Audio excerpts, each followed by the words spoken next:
Good evening, everyone, and especially as there are so many of us. Welcome to what promises to be a fascinating hour or so. Thank you all for joining us. For those of you, the few of you who may not know, I'm Andrew Cross, immediate past master and chairman of the Armed Forces and Cadets Committee. This evening, I'll be opening the proceedings with one or two introductions. I'll then hand over to Lieutenant Colonel Deborah Taylor, Commanding Officer of 151 Regiment, Royal Logistics Corps. And the Master will then follow on from that with managing the Q&As, thank you, and wrap up with some very suitable accolades. A little bit of background.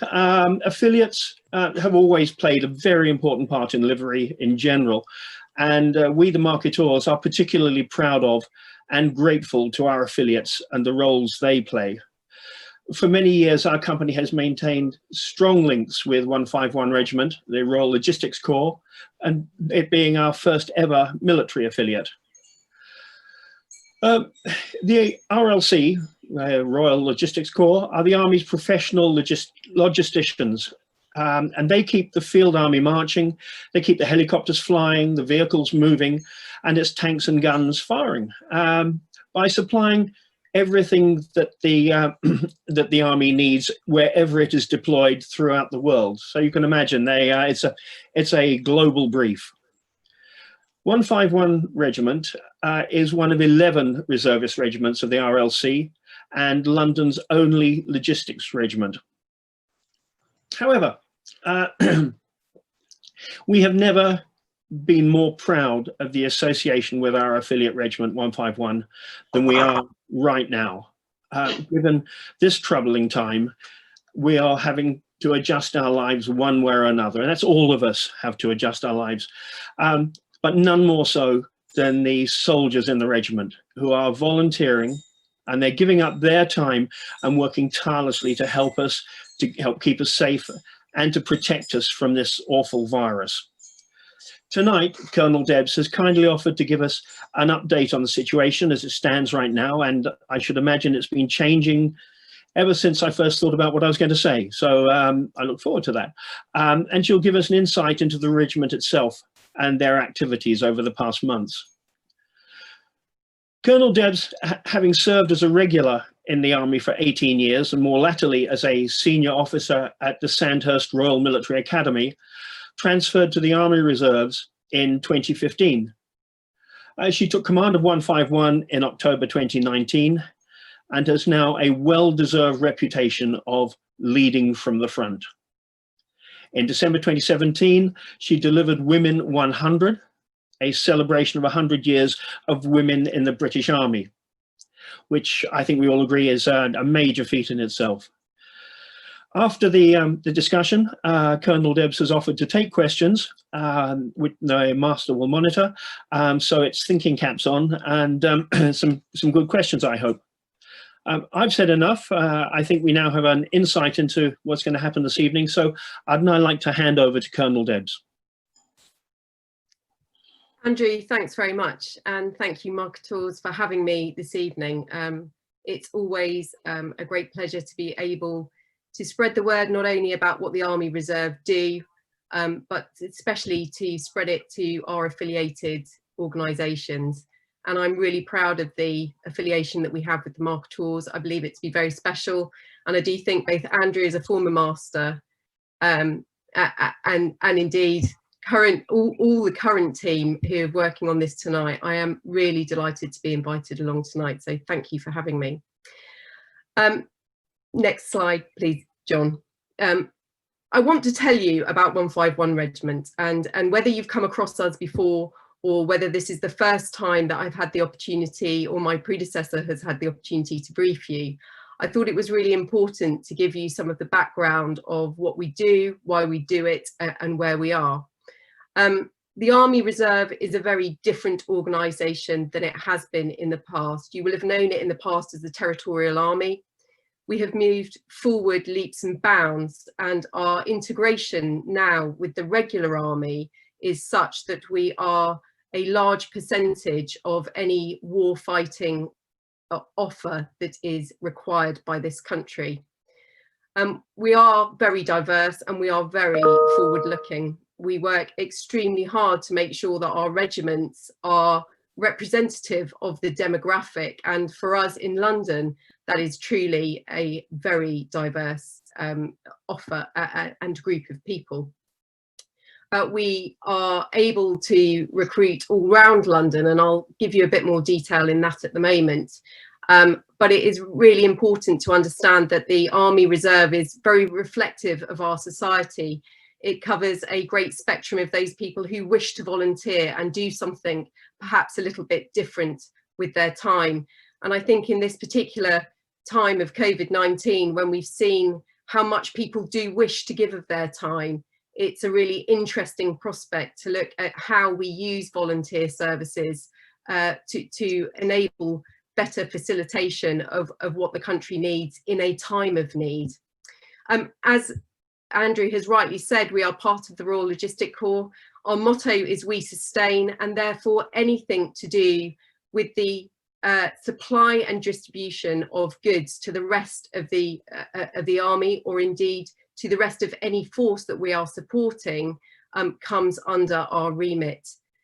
My regiment in particular is a transport unit, and therefore we are largely skilled with drivers within my regiment, but we are all logisticians, and that opportunity to look after the wider army, making sure that they have everything they need in the right time and in the right space, is what is at the heart of everything that we do.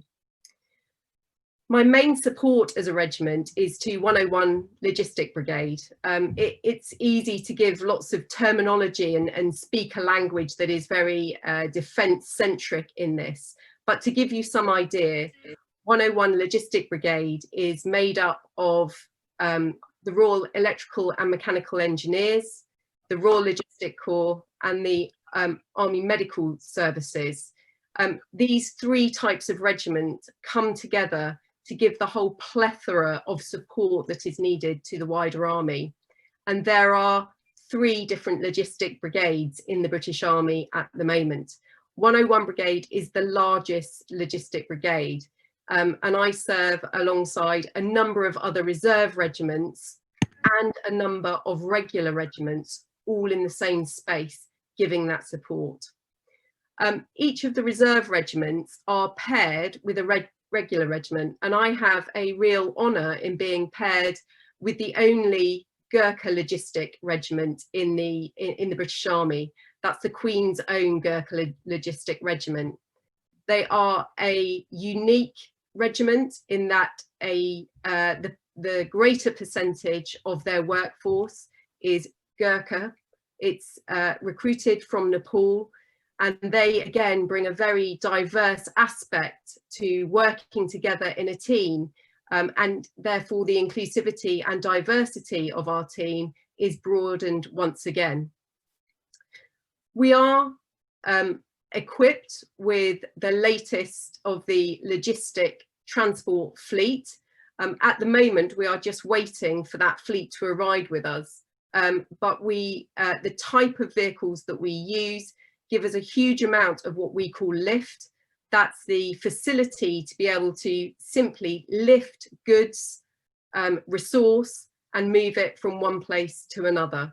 And that effort allows us to be very versatile in the support that we give. And it is with that ability and that facilitation that our drivers become professional soldiers within the British Army, trained to ensure that they can handle a huge amount of different types of fleet. So everything from a Land Rover right the way through to the high-end logistic vehicles. If I can have the next slide, please. So this gives us a very basic map of where my units are and my subunits are located around the ring of the M25. So we stretch from Essex down to Hampshire, and we have locations across the space of internal or Greater London and then on the peripheries and the outskirts of London. We try and ensure that we have a 20-mile radius around each of our ARCs, which are the Army Reserve Centres, in which we try and provide, in normal times, quite a physical footprint for recruiting. And quite often within a 20-mile radius of each of those locations, which is dotted with a pin, you would see my recruiting teams out on the ground trying to encourage new members of the regiment to join. Unfortunately, that's not possible at the moment, but interestingly, we have seen an increase in recruiting, as we would normally do in any operational period, because there has been a lot of media interest in what we're doing and how we're doing it. We have seen the numbers for recruiting increase quite significantly over this period. The interesting thing to us is that that has a follow-on effect, because we have had to reduce the capacity of a lot of our recruiting and assessment centres, and therefore we have a slight backlog in the regiment at the moment. But I'm hoping that is something that the Army is working towards to ensure that we can draw these people through. They're very willing at the moment, and it would be a shame to lose momentum with those individuals. Next slide, please.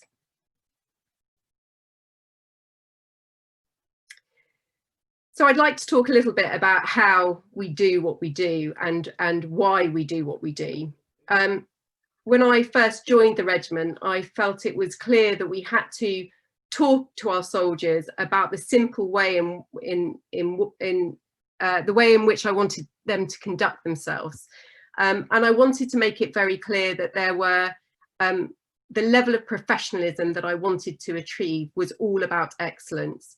It was about individual effort excellence, and it was about team excellence, and how they could go about that and their own professional development, and therefore being able to take part in a team professional development was absolutely key.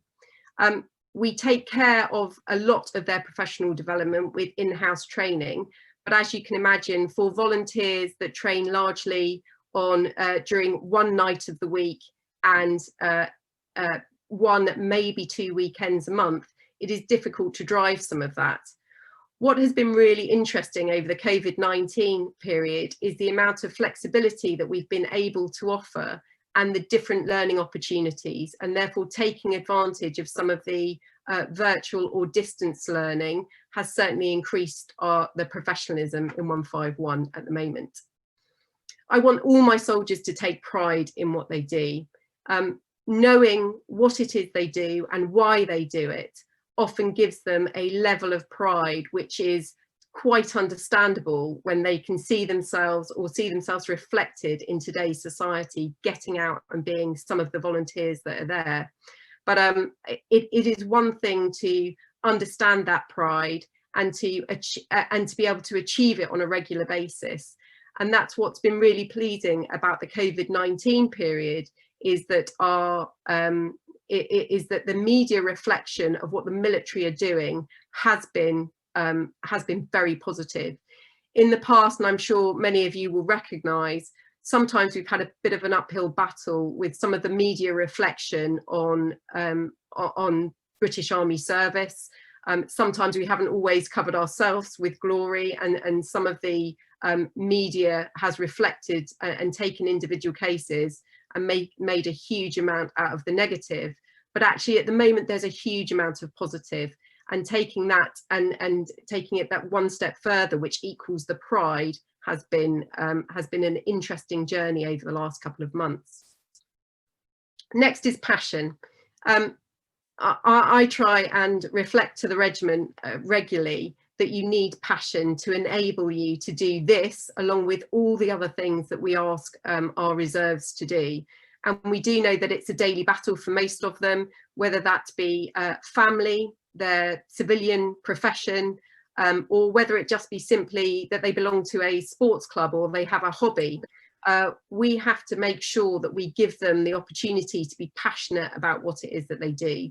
And so we reflect on that on quite a regular basis. about how we can continue to encourage our troops, especially at this moment in time where we are having to diversify in our training, and being a very physical organisation. I'm sure, just as the marketeurs have found out, that we've had to change and evolve the way that we do things to keep people engaged. Finally, and I offer it up daily, the Army is a very structured organisation with a very clear hierarchy, but actually everyone has good ideas, and I find in the Army Reserve we can often get after doing things much better by listening to people's opinions and understanding how we can make our offer better for them. And so we regularly have the opportunity to speak to our troops to get feedback, and actually after every training serial that we do, we ask for feedback, and I'm sure that's a well-known fact in the marketing world, that you can only get better by understanding your audience. And I've tried to drive that forward in the regiment by understanding that those opinions really do matter, and we will get better and evolve by listening to those opinions. So next slide, please, John. Yes, and the next slide, there's just some pictures for interest. So the baseline of what I'm responsible for, what does my boss, the brigade commander, what does he look at me to ensure that I am providing? And there, and perhaps it's worth reading, it is to maintain our warfighting capability through recruiting and retaining British Army Reserve soldiers and officers, and provide continuous purposeful training in pursuit of professional excellence. It's a huge ask, and perhaps some of those things that I've already stated that we have to compete with as a volunteer organisation. What we have found is an increase in activity over the COVID-19 period, both in training and in our outputs when we were physically asked to go and support the COVID-19. In our terminology, it's called op-rescript, but in the response to COVID-19. That has helped us drive our professional excellence, and we have some really good experience. We've been able to give our soldiers some really good experience by being to the point of getting our soldiers out of the door very early for COVID-19, and I will give you a short example of that later on. But by being able to be recognised as part of the force that responded to COVID-19 very early, we have really increased our professional excellence. And as a commanding officer, it's been really pleasing to see that we have that we were able to respond as a regiment. So from a commanding officer point of view, that ability to react quickly, get people ready and get them out of the door at short notice was what we are all about. Next slide, please, John.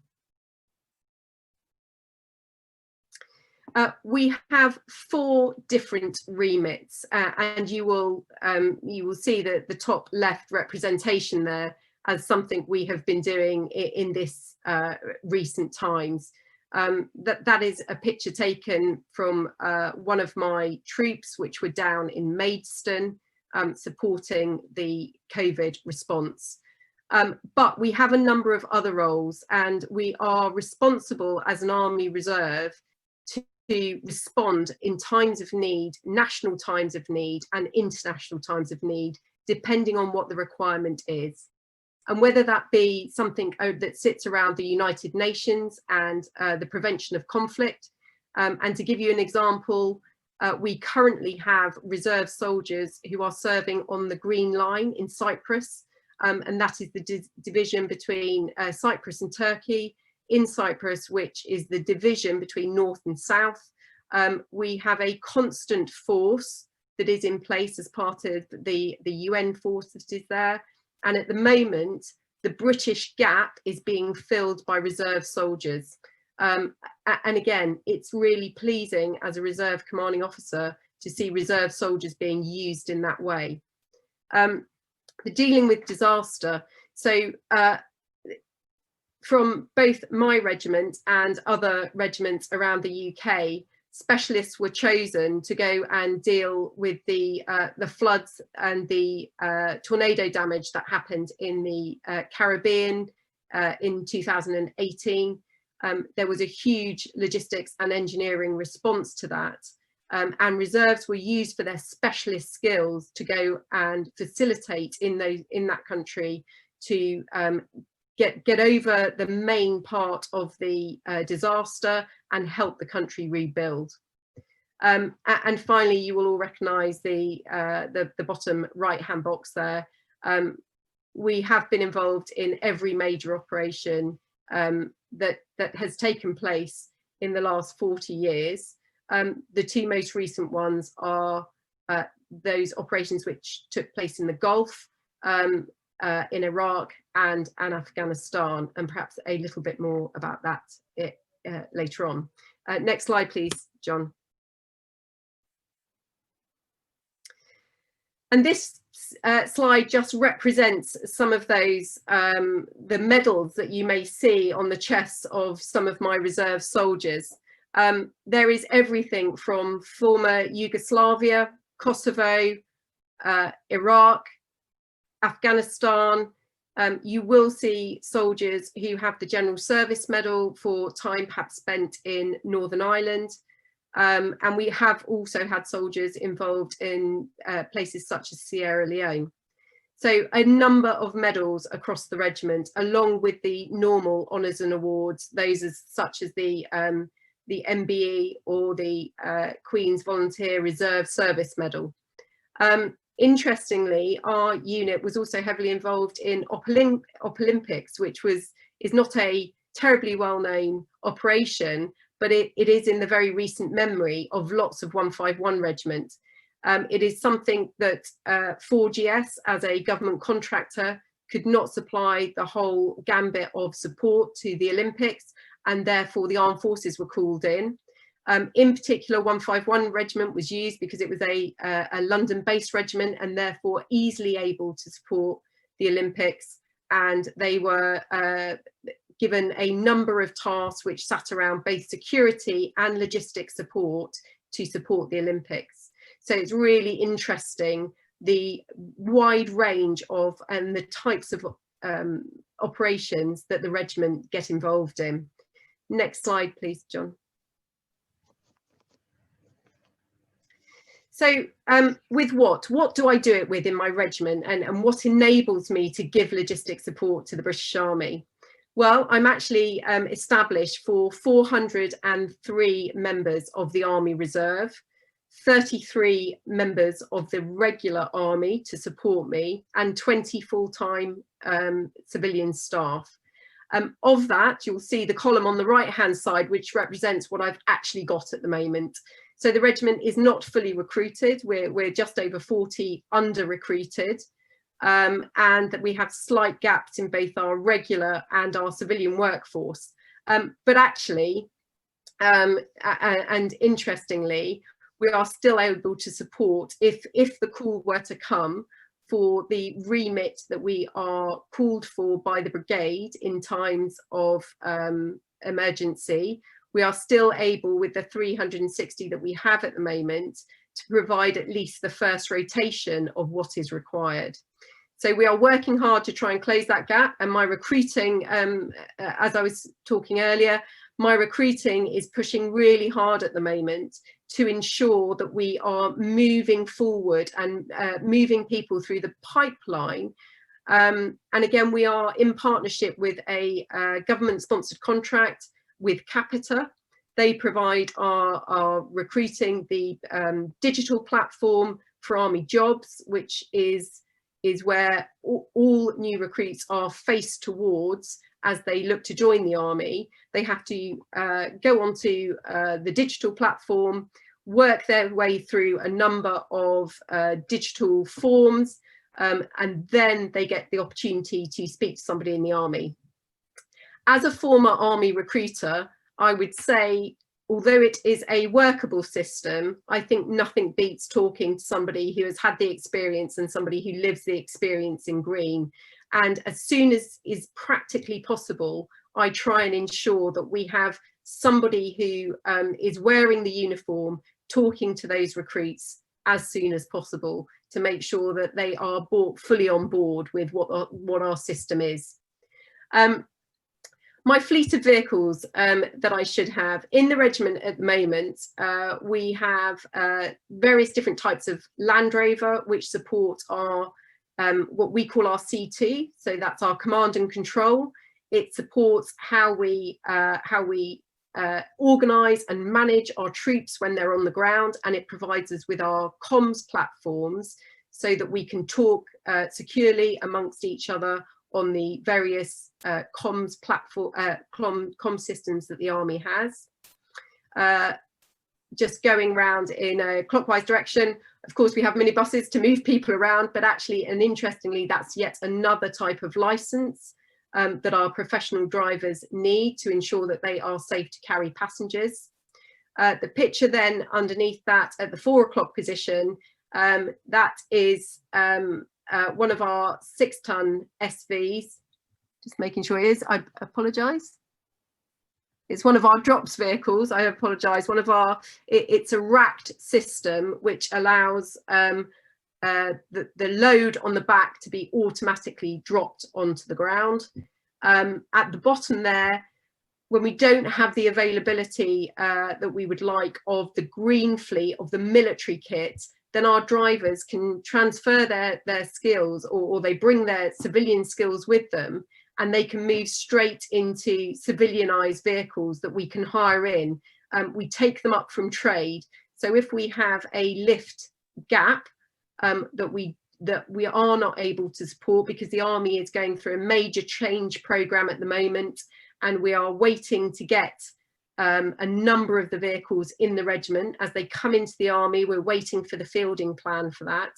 So to bridge that gap, we are able to take up civilian vehicles, and those are the curtain siders that you will see a soldier standing in front of, and we've used those on several exercises. And then the 6-ton at the 9 o'clock position is the 6-tonner. That's the workhorse of the regiment at the moment, and I have about 36 of those in the regiment, and that really is the mainstay of our equipment at the moment. And all of my soldiers, the aim is to get them to hold professional licenses so that they are C+E, which is the heavy goods vehicles plus, and so they can drive that plus a trailer. And then also we give them additional trade qualifications. You'll see a piece of manual handling equipment in the picture at 3 o'clock. That is another one of our professional trade skills that we give people. So it's being able to maneuver goods around. Once they're taken off a vehicle, we are able to break them down and move them into the right space to move them onwards to the next level of support. Next slide, please, John. So in my regiment, I needed a number of different skills to allow me to work as a team, to work independently when I need to, and to ensure that I cover all the support that is required, both internally and externally. And to do that, I have a number of trades. We've spoken a lot about drivers, and that is the majority of people in my regiment. But I also have communication specialists. Those are the people that are the workforce that look after the communications and run the headquarters for me. I have a number of combat medics. Those ensure that my troops remain safe, they remain well, and that my force is protected whenever I go anywhere or do anything.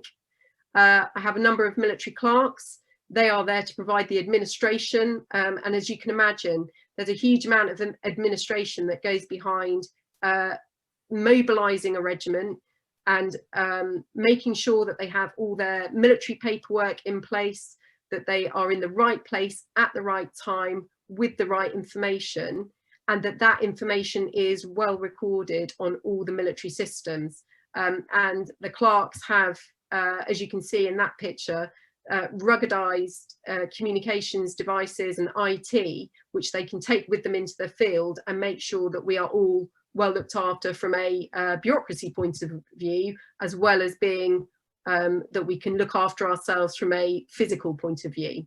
And the last one on there is chef.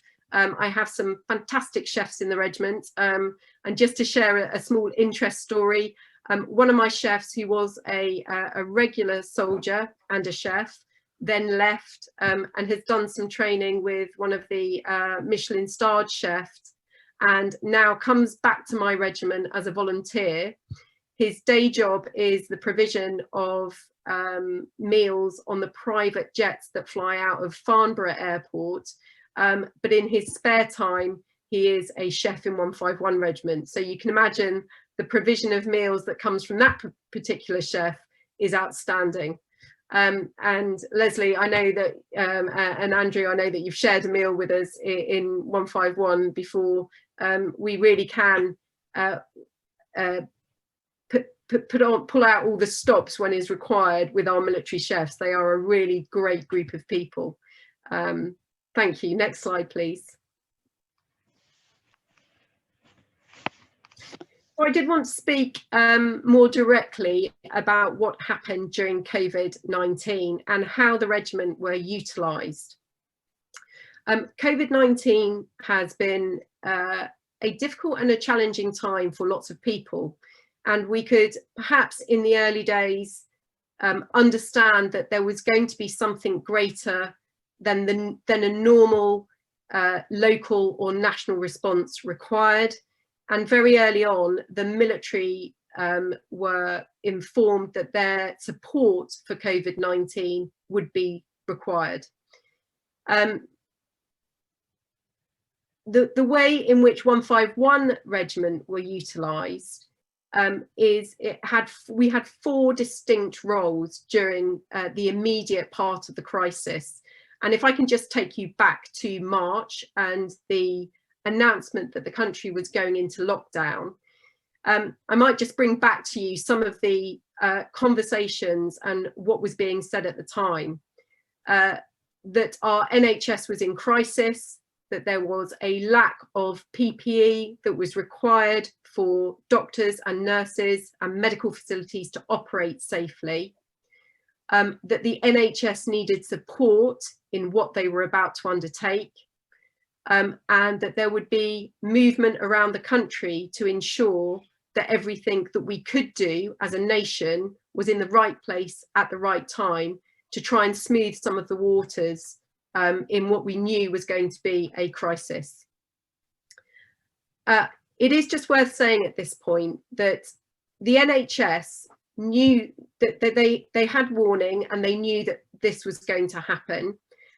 As with most government departments, their contractual arrangements with those that are in support of the NHS didn't always allow for the ramping up in case of emergency. They were normal contracts. And while those contracts were prepared to support the NHS, they did not always have the means by which to do so.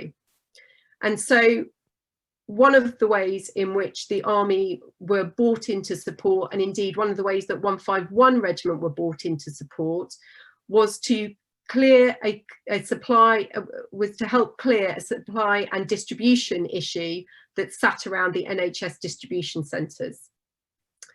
So that top left-hand box there, the support to the NHS distribution centre, if I just talk about that one in detail. So by the 23rd of March, we knew that lockdown was going to happen, and that initial announcement was made. Already we had a warning order as a regiment that we would be perhaps needed, and what were we able to provide? Because the normal state of affairs for the Army Reserves is a state of readiness, which is called R9. And for us, that means 180 days normally, in which we are warned for operations, and then we take people out the door. This was a very different situation as for all organisations in the UK at this particular time. And the turnaround that we were able to produce for the Army Reserve in this way was to conduct the first element of that operational support by 2000 hours of the same day that lockdown was announced, by which time we had conducted what we call a planning cycle, which was to understand what the task needed by way of resource and by way of workforce, what we had to do that with, which locations we could work from, and what support those locations would need to make sure that we could sustain our troops there over a period. By the next day, the 24th of March, by 0800 hours in the morning, we had secured a plan, and we had notified 151 Regiment that we needed volunteers. And by 1400 that day, we were able to have the first group of people on task in the NHS distribution centre, which was down in Maidstone. It did hit a lot of sweet spots for 151 Regiment, because we have, and if you can remember back to the map that I showed you, one of my unit locations is down in Maidstone. And so we were able to use that location as the base for our troops, who were then going into the distribution centre and supporting the distribution centre. Now, all we were there to do was to provide backup to the shifts of civilian workers who were already there. What the NHS has found is that they simply could not cope with the amount of demands that were coming in from across the NHS to support the distribution of PPE. And so our task was to go in and provide a number of shifts to the NHS distribution centre, in which, if I can liken it to Argos, in which every day the soldier would get a list of what had to be picked from the shelves, packed, and got ready to move on to the next stage, which was the onwards distribution to the front line in the NHS. And so our soldiers, we were able to deploy all up around about 24 soldiers immediately. Interestingly, from the regiment, we had about 100 people put their hand up who were able and willing to go out the door at very short notice. Interestingly, for us as a regiment, the mobilisation, which would have taken us up to a 6-month period of work for the British Army, it never came about for our regiment, which is a shame, because we had a lot of people volunteering, and there were some issues for me as a commanding officer around continued expectation management when we could continue to see the requirement, and indeed the wider army were being used for things such as the test centres. But unfortunately, it got to this, unfortunately for me as a commanding officer, it got to the stage where there were enough regular troops and other reservists that had been mobilised, and therefore 151 Regiment's offer was not taken up. And actually that's a real shame, because we did have people who were very keen to support and volunteer and go and do that job.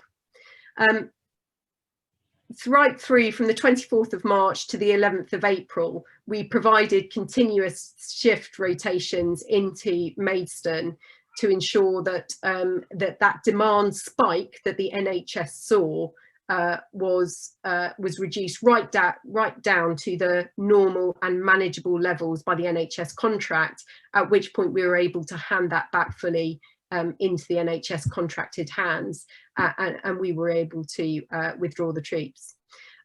Just a couple of facts for you. 2016 working hours across a 6-week period, and interestingly a productivity increase within the NHS distribution centre of around about 30%. Really well executed. The soldiers on task knew that they were adding value, but rightly we were withdrawn at the right time to enable the NHS to get on with their business and allow their contracts to get on with their normal business. We did have 3 other jobs in the regiment at the same time. We undertook several tasks to replenish PPE directly into sites around London, and that was from goods taken up from the distribution centres and delivered directly into the hands of NHS frontline staff. One of the scenarios that I can draw your attention to was a daily output where we had 28 centres across London in which we needed to deliver individual boxes of PPE to make sure those staff were safe. We also supplied, because we have that ring around the M25, we were able to provide the regular army, who were latterly on those replenishment tasks. We were able to provide those with the bases from which they operated. And so several of my Army Reserve centres around the Ring of London were then used to support the regular army. John, I think we're jumping through the slides slightly, sorry, thank you. Were used to support the regular army. And finally, Tom, who's online tonight, along with several other reserve staff across the brigade, were taken up into NHS Gold Command, which was the hub of all the NHS activity up in London. And there were a group of military planners who went in to support the NHS business, to give the NHS team some strategic support in long-term decision making by providing that sort of opportunity for time and space by adding several people to their team. Next slide, please, John.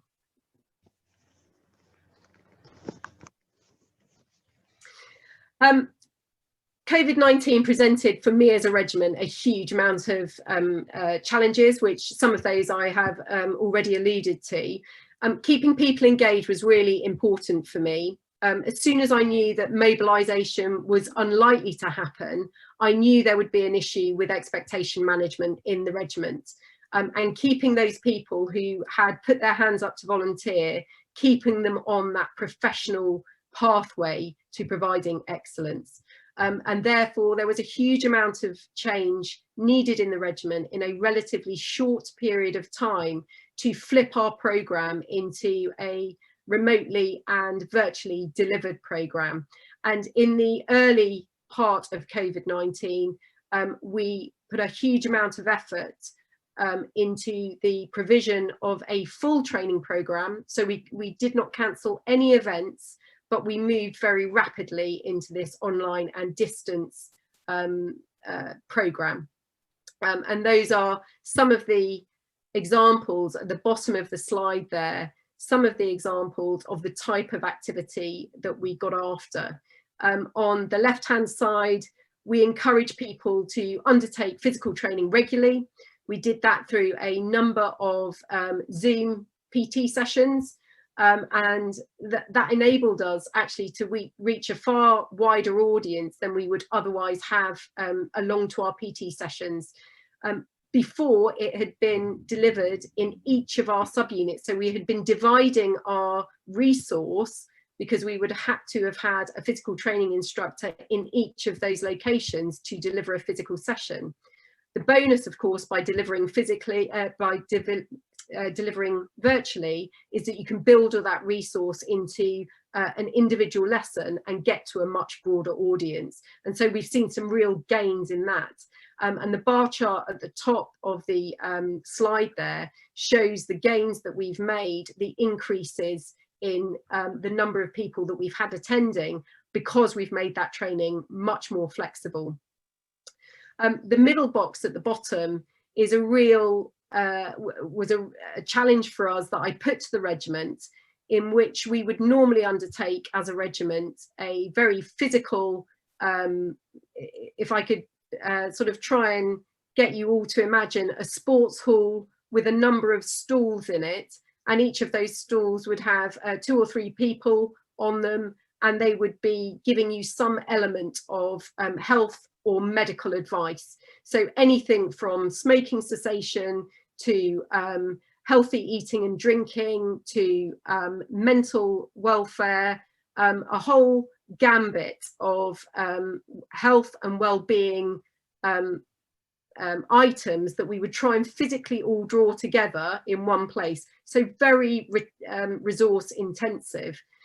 What we found is by the provision of doing it online, we were able to draw all those resources in one place and offer it to a much more wider audience. So again, another gain. And the last part, the last picture on the bottom left-hand side there, shows you the professional development we were trying to get after to try and increase people's professional development as soldiers. And so we kept up all the time with different items that were trying to encourage them to think about themselves as a soldier, even though they might be sat at home behind a computer. So it was a constant feed of ensuring that we were providing the full range of training activities, plus things that were interesting, and giving them back into the regiment to keep people current and competent. Next slide, please, John. And this just gives the outline of one of the training sessions that we did. And this was a really interesting one because it was a leadership training serial in which it would very normally be about physical leadership, about getting people to take command of small groups and do things in small groups. And we really had to think very widely about how we were going to represent that in a very different way. And so through the power of Zoom, just as we're using tonight, and the MAD gave us several corporate accounts, we were able to provide discussion groups, question and answer groups, get people to do an online assessment that looked at what they thought their own qualities were, get them to do some reflection. And actually it's made us think about the provision and our delivery in a much different way, and what has really worked. And we've been able to take several lessons forward from this type of training, which undoubtedly we will keep when we move into back to a more physical programme in the future. Next slide, please, John. And media coverage. It's always good to see positive media coverage, and there was a huge amount, whether it be any of the social media accounts, whether it be outside supporters giving us promotional space or giving us an opportunity to sell what we've been able to do, but right the way through from Twitter to Instagram and on Facebook, as well as in traditional media, we were able to get the story out about 151 Regiment. And again, I think that has had an immediate effect on our recruiting, and we've seen a spike in our recruiting through that. Next slide, please, John. And this, hopefully, if it plays, I will have to apologise. There is some music that sits in the background, but it is very much the type of music you might hear in a lift. So I don't think you're going to miss out too much. But I'm hoping to play this just to give you a brief visual of the types of things that we have been getting up to over the last couple of months. If we can try and play that video, it'd be great. Thank you.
So two things on that. It's always interesting to see yourself on a film and realise quite how short you are compared to the rest of your male colleagues.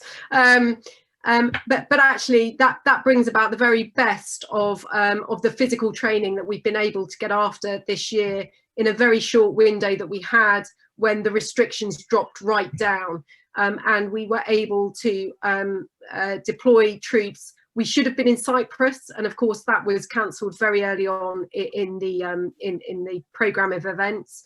But actually we were able to flip that at quite short notice into the activities that you saw there, and really pleased to be able to see that our soldiers had maintained their level of professionalism and pride and were able to get out the door and do the things that we asked them, even though that there had been several months between them physically getting together. So for me as a commanding officer, really pleasing that I can be able to turn around to my boss, the brigade commander, and say to him, my soldiers can still do what you ask of them, even though we haven't been able to get together for training. I think next slide is most probably the questions slide, John. I think we've reached that. Yeah, we can flip that one. Yeah. So Leslie, I think at this point it's for me to hand back to you and see if we can negotiate our way around the questions. Let's try and negotiate our way around some very interesting questions. That's a fascinating, wonderfully in-depth talk, Colonel. It was really great to hear everything you were saying. I met Debs, I'm allowed to call her Debs, she prefers to be called Debs. I met Debs, I'm very glad to say, towards the end of last year, and then there were a few occasions we got together, and then of course I haven't seen her in person or 151 in person for a very long time. But I can assure you, even on the few occasions that I was privileged to join 151, you know, I could feel the amazing team spirit of that group. I can see and feel the respected and respectful leadership of Debs. So it's not surprising that we've heard so many wonderful things that the team have done. So look, some questions that have come up. Let's start with a couple on leadership. Here's a good one. What are your tips? What are your top tips for being a part-time leader? Don't get dragged into the full-time. I think you have to know the limits of your own abilities, and you have to be able to know how to delegate. As a leader who has a 24-hour responsibility, but a less than 24-hour 365 physical presence, I have to know how I can share some of that responsibility out for the regular staff that work for me. I believe, and I most probably massively embarrass Tom online here, you know, I believe I am furnished with a really good set of regular staff who I know what their strengths are. I hope they know what my strengths and weaknesses are. I'm sure Tom might say that I have several, but actually I think that ability to communicate well with those people that you trust in a small trusted team and understand the art of delegation is key to being someone who is part-time. It's still something that I'm learning how to do. But at the very basis of that is having that good relationship with that immediate team around you, knowing exactly what others will do and how they will respond when you give them something to do. And you talked about a couple of things have come up. You talked about the media coverage actually helping you with recruitment, which of course is quite interesting for us, particularly as marketing people. Is there, and obviously you were seeing a media reflection that felt very positive about the armed forces, but is there anything particular that you felt in talking to people coming forward now to be recruits that's really attracting them? You know, what's the special ingredient that's really bringing more people forward to be reservists? I think we see a natural spike whenever the country has an operational output. We do see a natural spike, and that became very clear during Iraq and Afghanistan. Interestingly, I think there has been a real drive for the reserve forces during COVID-19 because it's largely been a localized response. And I think therefore people have seen local people supporting their local environment or their local organizations. And I think that has really helped.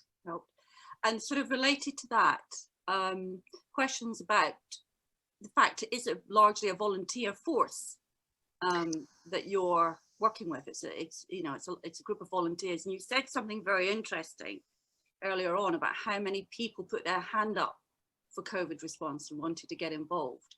And I suppose that's maybe something that many of us haven't thought about, that you're actually relying on volunteers within a volunteer scenario to make themselves available. Can you say more about, how you see leadership in that context? So it's a really interesting dynamic because the normal course of action for volunteers in the Army Reserve is that they are volunteering when they walk through the door and they join the armed service. And their commitment is actually, their basic commitment is about 27 days a year. And that will give them the provision within 27 days is that we can maintain their professional currency and competency, and that we can have them at the end of that time as a trained soldier who is ready to go if they are required. The interesting thing, if it comes to a mobilized operation, is there is normally a course of negotiation with an employer. And therefore we within the regiment, we spend a lot of time on employer relations and understanding how much support each of our volunteers get from their professional life, and what we can do to influence it. There is a wider government scheme called the Armed Forces Covenant, and in that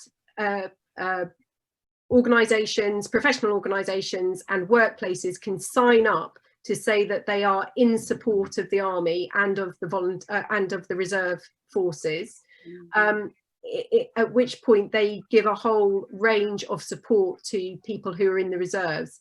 It may be that they give them extra leave to undertake the training that they need to do per year. It could be that they allow them to do professional development days on their works time.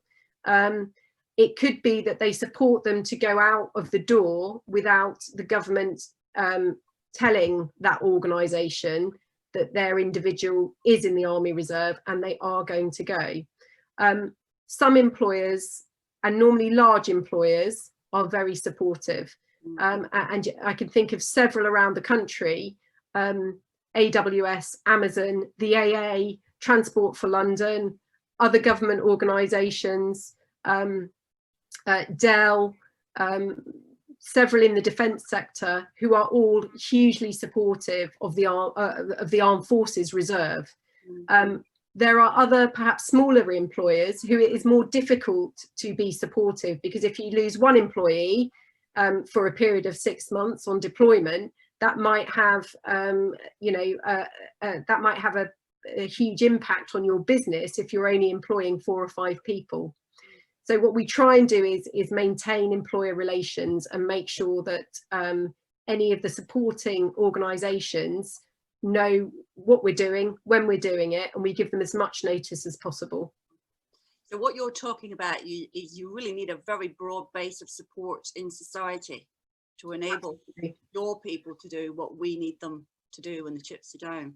And we are finding, if COVID-19 hit a bit of a, we've called it a bit of a sweet spot, because people were able to volunteer because the situation for them, they'd also gone into lockdown. So many of them, if they were physical workers, had perhaps been sent home. Some of our members had been furloughed and therefore they were allowed to work for the Army Reserve. Some people had been made unemployed. And so there was a bit of a sweet spot of that coming at exactly the time that they were required, and that we asked them to volunteer. But, getting people out the door at that very short notice, that is hugely unusual in the Army Reserve. And we would normally give them much longer. If we were sending them on an operation, we would normally give them much longer to prepare and allow their employers to prepare. So phenomenally fast. Sort of, if I ask you specifically now about COVID response, couple of questions have come in about that. I think you've sort of alluded to this because you talked about demand for PPE and other supplies spiking. But what actually really triggers somebody like yourselves getting involved versus a civilian network? Is there a specific trigger point? How does it actually happen? So from that point of view, it's two government departments working together. The NHS went back to central government, understood that there was a problem, and central government looked to see what else is available to support. And in this instance, the armed forces are the right people to come in and support. So just asking you a little bit more about that, which was very interesting. You talked about, apart from providing the support, you talked about a productivity improvement. I mean, yeah. So that's maybe not something we were expecting to hear you say in a crisis. What has the NHS or the government or anybody else learnt about your approach given this productivity improvement? It's an interesting question because it is slightly political in a way, and we were working alongside a civilian contract, and that civilian contract is guided by trade union rules. And actually, while our troops were down there was trade union representation that went in there to understand the levels at which the armed forces were working. And to ensure that when the crisis point was over, that the organisation understood that that would not be the productivity levels and should not be expected of the normal civilian workforce. Wow, very interesting. I'll move swiftly on to a slightly different question. If there's one thing that you've learned from the COVID response activity that you've led, what would that be, and what would you do differently next time? Anything is possible, and I think in these particularly dark and challenging times, which I think as this crisis goes on for all of us, there are moments where we are reflecting and having to understand what we bring to the party. I was having this conversation only this morning. I get 2.5 years to be a commanding officer, and it is looking as though a large percentage of that is going to be in the COVID era. And therefore I have to understand that what I would normally see out of being a commanding officer, which is being with my troops on the ground, regularly interacting with my soldiers, physically getting out and about and seeing them, that is not going to be the norm for me. So I think, the one thing I've learned is maintain flexibility at all times, understand how you can do things differently and get on with it. It's very easy to say we can't do it at the moment. Let's find a way that we can do it. And you talked a lot about going from physical activities to online training and other ways of keeping up the professional capability of your team. Do you see, and you did talk about we'll do more of this in the future regardless. Do you see particular things that will be real keepers for 151, different ways of delivering training or delivering engagement and keeping people engaged? Absolutely, and one of the things I'm pushing hard for in the regiment is we have always been, our history has always prompted us to be a very, very programmed in our training. So we do it on a Tuesday night and Saturdays and Sundays. What I'm trying to take the approach of is actually we need to be much more flexible in our provision of training and to look on the soldiers as customers. We need to be the ones that are providing a much more flexible and adaptable approach towards the provision of 24/7 training, that if you can't get to us on a Tuesday night, because for instance we have policemen who are working shifts, so if they can't get to us on a Tuesday night, how else can we provide training for them? I think we've got some interesting parallels with our own company, having gone from a very face-to-face program of events to a very Zoom program of events, and hopefully we can blend the two things together in the future. So it's very interesting to hear you talk about parallels with your unit. I'm conscious we've gone over a little bit over the hour, so just perhaps one or two last questions, and then I'll close the session. For you, Debs, perhaps could you say, I mean, you can hear the commitment of so many. What for you, though, is perhaps inspires you personally most about what you do and what the team does? I think it is the people that have a number of priorities in their life. I'm in a very lucky position. When I left the regular army, it wasn't necessarily to go to another career. I was a mum of 3 and I had some caring responsibilities, and therefore I couldn't give my time wholly to the regular force. I now do this as a part-time job. The people who do it in their spare time and have a full civilian career and other priorities such as families or caring, of which we have several in the regiment, they run it alongside their hobbies and all those other things in life, and yet they still continually professionally develop. Those are the people who really inspire me, and they inspire me to command this regiment as best as I can to make sure that it is there for them as the organisation of choice. Well, I think on behalf of everyone, I'm going to say a couple of things really there, that we are undoubtedly indebted and in huge awe and gratitude for all the work that you've done at 151. And I can see a virtual, it's quiet, but I can see the hands clapping. Thank you. So it's a massive thank you for doing the talk tonight. It's a massive thank you for everything you've done. We are going to, Marketeurs, make a very formal recognition presentation to Lieutenant Colonel and some of her team on the 6th of November when we have the charter event. So we're going to acknowledge and recognise 151's contribution to COVID response in a very real and formal way in a couple of weeks' time. So I hope a lot of you can join us for that. So I think it just remains for me to say thank you again. It's been fascinating and insightful listening to you, and keep up the good work. Thank Thank you, you, Leslie. Marketeurs. Thank you all.